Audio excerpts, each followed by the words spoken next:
Thanks to the support as a channel member, Matt Harling. Oh, Mrs Wearmouth, it is insane how well this season is going. If we win both the matches on this video, we'll end the episode top of the Premier League and top of our Champions League group after 4 games. We'd have probably taken that at the start of the year. That'll do.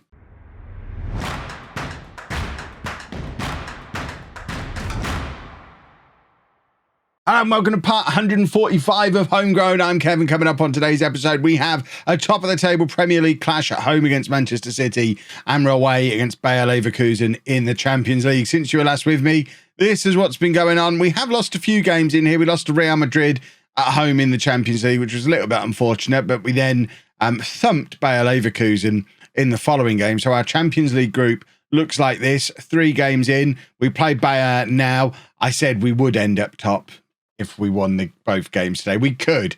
I imagine Real Madrid probably still beat Salzburg, but a win away against Bayer Leverkusen puts us to 7 points after 4 games, 3 points ahead of them. Although we'll have played them twice and we still have Real Madrid to play, we'd also still have Salzburg to play. And I think if we can bank on 3 points at home against Salzburg, 10 points is definitely going to be enough. 8 points for a draw away against Bayer Leverkusen could potentially be enough too. We might actually make it out of that Champions League group. The Premier League also looking very nice, looking like this. Manchester City, who we play now at home in the lunchtime kickoff, 2 points ahead of us. We're level on points with Leeds. Slam Dunk's Arsenal 1 point behind us. Arsenal, by the way, if you want to know what Slam Dunk's been up to, he did go and spend some money in the summer in the end. I think we'd just seen him bring in a couple of old men. I mean, they are old men. That guy's 30. That guy's 32. What has got into Slam Dunk? This guy is 29. I feel like he's making a point to me that he still could have done a job for us all those years ago when we brought him back in his early 30s and then didn't play him. But they sold 2 wonder kids and brought in 5 29 and upwards players. Slam Dunk is looking for success this season. He ain't going to get it either because we're going to ruin it for him. Ha ha ha ha ha. But first we need to beat Manchester City. And that is what we're going to try and do right now. This is the team we're going to be putting out there. And we're going with Perez in goal, a back four of Kovacic, Elias Ercan and Todd Thomas, Perez and McKenna in midfield, Kleber and Park out wide, Jovanovic and Veloso up front. This is the 11. It's been a long time since I've had a set first choice 11, but I think it's pretty clear to me right now that this is it. As you can see, we're making 11 changes. We played in the Carabao Cup most recently. That's why we're making 11 changes. We have a first 11 and a second 11. Ian is drifting between the two and not currently in either. So Ian didn't play in the Carabao Cup game, but also not there to start in this game. I guess that's the closest to a I'm not quite sure what the right thing to do is situation that we've got at the moment. Is it Veloso? Is it Jovanovic or is it Ian who's going to be the support striker for Veloso? I think Jovanovic certainly has more of the attributes to do the job that I want him to do in there, but Ian never lets us down. So there could be a future potentially where Ian comes back into the side on the left wing as Kleber establishes himself maybe in central midfield. I certainly don't buy into the Kleber as a fullback stuff that we get a lot of in a world where we've got Kovacic. I just don't see that we need Kleber as a fullback. Central midfielder, I can certainly get more on board with. If it hadn't been for the emergence of McKenna this year, I think Kleber would already be playing central midfield for us. I probably don't want to play Kleber and McKenna together. So at the moment, I don't want Kleber getting in McKenna's way. It's going to be a long season. There's going to be plenty of opportunity for all of them to get plenty of game time in various positions. And we've won a penalty here. I didn't even reference that the VAR was going on because it just didn't look like one. It didn't look like it was in the area, but it looks like it is being given as a penalty. Todd Thomas winning the penalty, and it's going to be Veloso with the chance to put us 1-0 up against Manchester City, a goal that temporarily at least would put us top of the Premier League. And that's exactly what he's done. It's home 1, Manchester City 0. It's a 10th goal of the season already for Sandro Veloso, who, bearing in mind, he's missed 4 or 5 games with injury. He's got to his 10 goals in a lot fewer than the 11 games that we've played. And there is your confirmation that as of right now, home are top of the Premier League with just over a quarter of the season gone. Could this be the year that we achieve something utterly remarkable? Pep Guardiola is still Manchester City manager in this save. I feel like they've got an old manager, an aging team, And we could be doing a changing of the guard this year as our team with an average age of about 20 just decides, yeah, we're having the Premier League this year. Oh, and we're going to have it every year for the next 10 years as well. And McKenna has just scored an absolute worldie from the edge of the area. The 19-year-old Scottish international who is he's one of the best young midfielders on the planet. The future's very bright for Scotland's midfield with McKenna and Much both now starting regularly for Scotland, even though Much doesn't even make it onto our bench yet. But in any other universe, he is a nailed-on starter for us. We've just got a bunch of very, very good players. I'm not sure I did a team talk there. I pressed the button, but then it didn't highlight, but it didn't give me the message saying, whoa, Kev, you've not done a team talk. So I assume it probably did. Perez with the corner looking for Elias at that near post. Would have preferred he would aim for Kleber or Jovanovic, both of them being the big boys in there. Here is Jovanovic, and Jovanovic has the effort from just inside the penalty area that the City goalkeeper is just about equal to. An hour gone, it's still home to Manchester City 0, and we look good value for it. It's not like this is a smash and grab, we're at home using that to our advantage kind of situation. We are the better team. We are comfortably the better team in this game.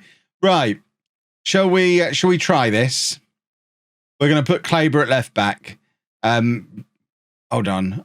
What have I pressed here? Oh, there you go. There's Kovacic. Kovacic is going to be coming off. We're going to try Kleber at left back. It gets Ian on that left-hand side, and then we can bring Juan Jose on.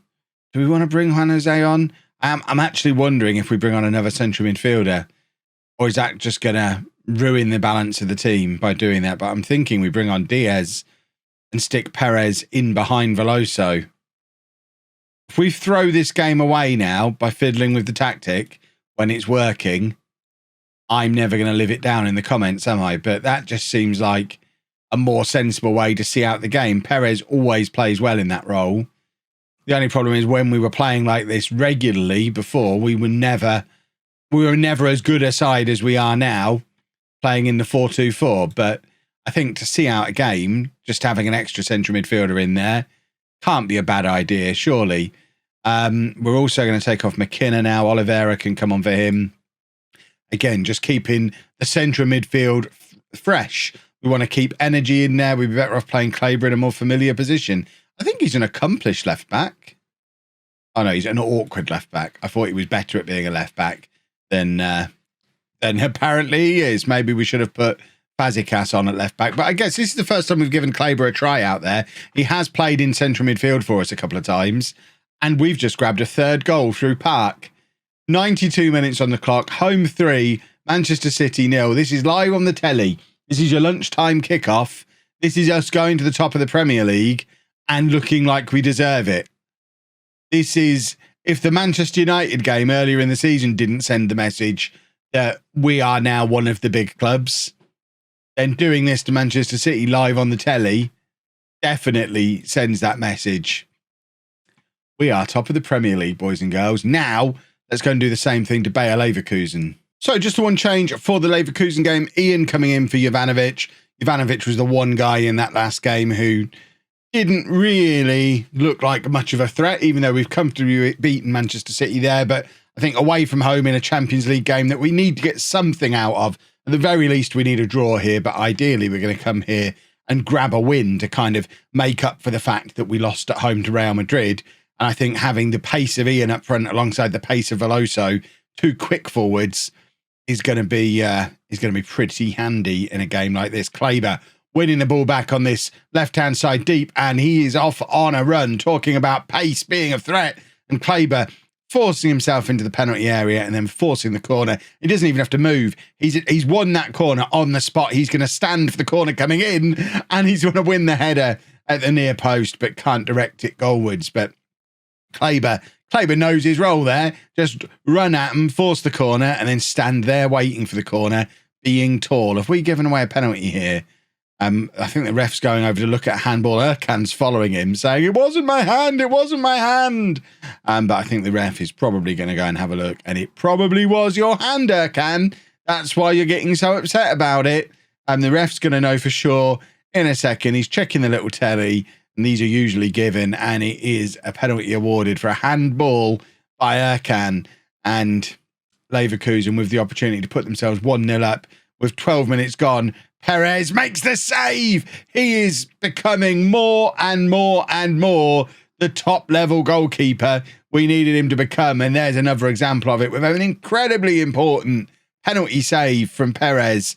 And now we pick things up with the other Perez, who's turned himself into a tough tackling midfielder, winning the ball back on the edge of our area and then playing the ball over the top of Veloso to chase. And for once, Veloso looked like he was losing a foot race with the left back of Leverkusen there. He must just be very quick unless Veloso's picked up a knock.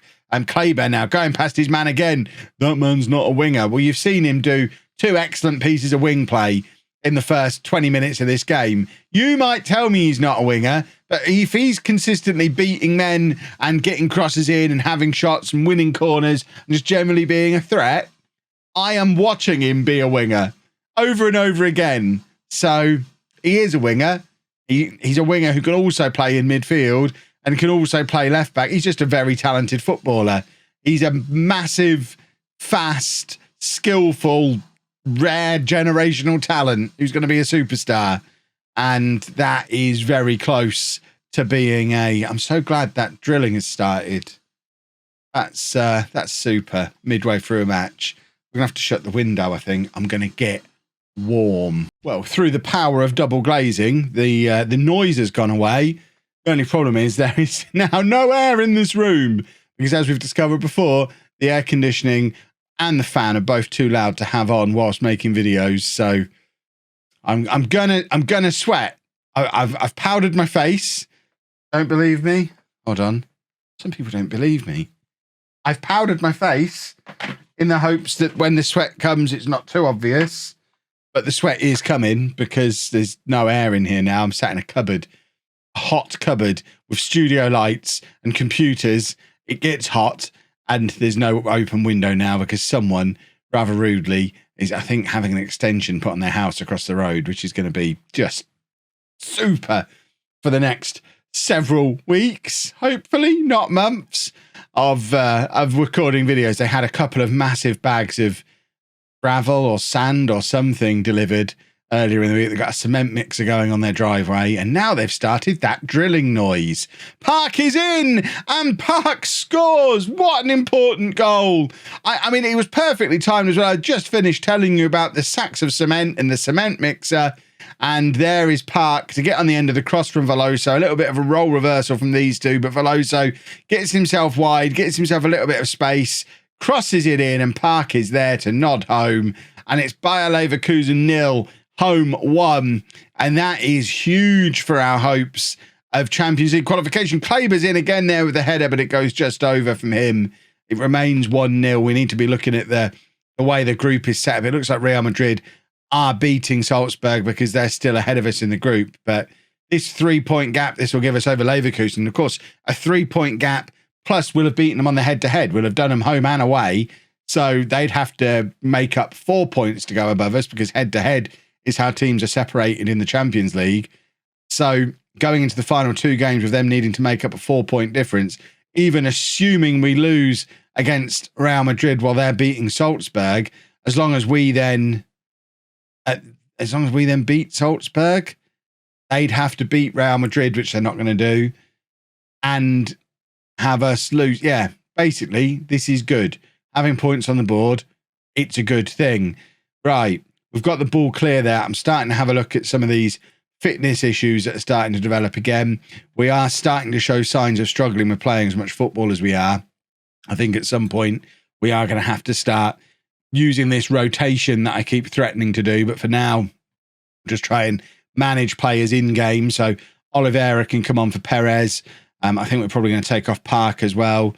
Juan Jose can come on for him on that right-hand side. We'll leave it there for now. Just making those couple of changes. Initially, don't want to change too much, but at the same time, don't want to get too tired, start risking injuries. You can see McKenna is now looking to come off as well. So McKenna is going to be the final change. Diaz can come on for him. Swap those two around. Oliveira can be my box-to-box midfielder. It does mean we're losing a bit of midfield muscle. If Kleber wasn't dead on his feet himself, he could probably go in there and provide that midfield muscle. but he's more tired than either of the players that are in there. So there's not really any point in bringing him back to play as a box-to-box midfielder when he's already shattered. And we were in again then. I think it was Claver who'd come in off that left-hand side to get on the end of the cross from Thomas, but he can't apply the finish. And now Leverkusen again with a corner. They've had a lot of chances in this second half, but Veloso doing very well to come away with the ball again. He plays it into the path of Juan Jose. We've got a man over at the far post.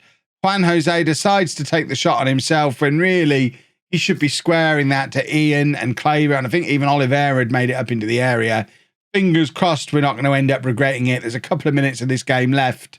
And Oliveira wins the ball back in midfield, plays it over the top for Veloso. Veloso's in here, and surely Veloso, he hits it straight at the keeper, and now he's going out to the corner flag. Why not? Let's just waste the last couple of minutes. But you would have put your mortgage on Veloso converting that chance. Luckily, it doesn't matter. We've picked up a very, very important 1-0 win. Very important when it comes to our hopes of Champions League qualification through the group stage this year, for sure. And that means our Champions League group with 2 games to go looks like this. Real Madrid on 8 points, us on 7, Bayer Leverkusen on 4, and Salzburg on 2. We play Real Madrid. No, we play Salzburg at home, which I'll do between this and the next episode. And then tomorrow we'll be back for the final group game against Real Madrid away from home.